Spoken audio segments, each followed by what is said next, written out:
Ay, ay, yay, ay, yay.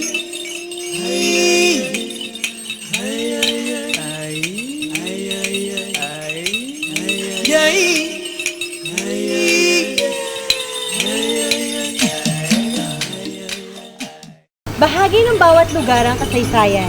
Kasaysayang nagbibigay kulay at nagpapatingkad sa ating kultura. Sa lalawigan ng Laguna ay may isang natatanging bayan na kilala sa paggawa ng magaganda at matitibay na tsinelas. Nakilala ito sa bansa bilang Tsinelas Capital. Ito ang bayan ng Liliw. Ito ay matatagpuan sa paanan ng bundok Banahaw. Naghahanggan ito sa Santa Cruz sa Hilagang Kanluran, ng Magdalena sa Hilagang Silangan, ng Mahayhay sa Silangan, nagkarlan sa Kanluran at ng Dolores Quezon sa Timog.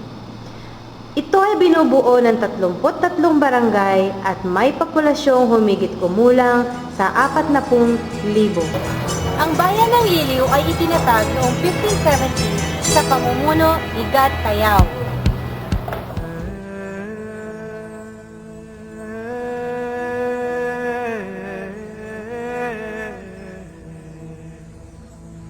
Ayon sa kasaysayan, ipinangalan ni Gatayao ang bayan na kanyang hinawan mula sa pangalan ng ibong Ilyo-Ilyo na umaawit ng Iliw, Iliw, Iliw. Dito nagmula ang pangalang Liliw. Nang ito ay marating ko, para bang ako'y nagtao, kakaibang damdamin.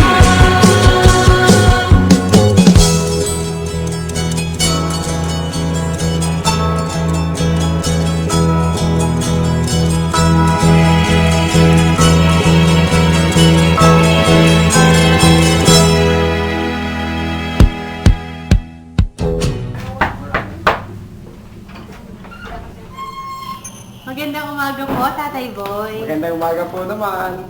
Tuloy po kayo. Ang bahay na ito ay pag-aari ni Cabezang Perez, na ang tunay na pangalan ay Felix Garcia, isang prominenteng mamamayan ng Liliw. Sa kasalukuyan, ito ay nasa pangangalaga ni Mang Antonio Boy Villanueva. Ito po ay tinayo noong ika-19 na siglo. So simula po noon, ano po yung mga nabago na dito po sa bahay? Wala naman ipinagbago ito. Maliban sa napinturahan lang ito, yun lang. Wala na. Sinihan. Sinihan po? Oo, nung uso pa ang projector. Ginagawa itong naandun ang projector, naandito sa inaharaman ng... Kailan po nagkaroon ng projector? May projector na din po noon?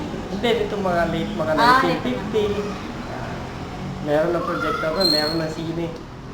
Kaya ginagawa rin sinihan. So lahat po ng bata, narito na noon? Oo, yung bata naman, iilan noon.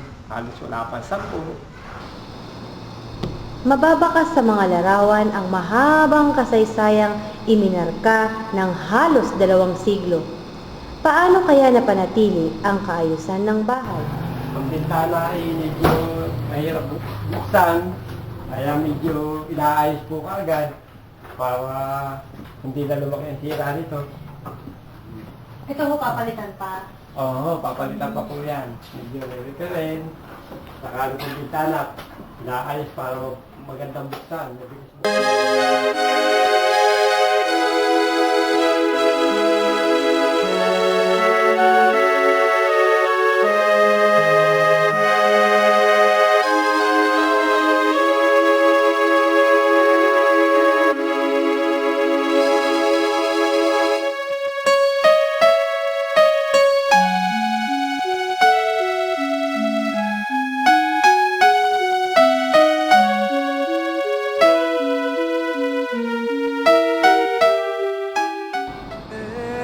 Ang pamahalaan ay bumuo ng batas na nagbibigay proteksyon sa mga pamanang lahi.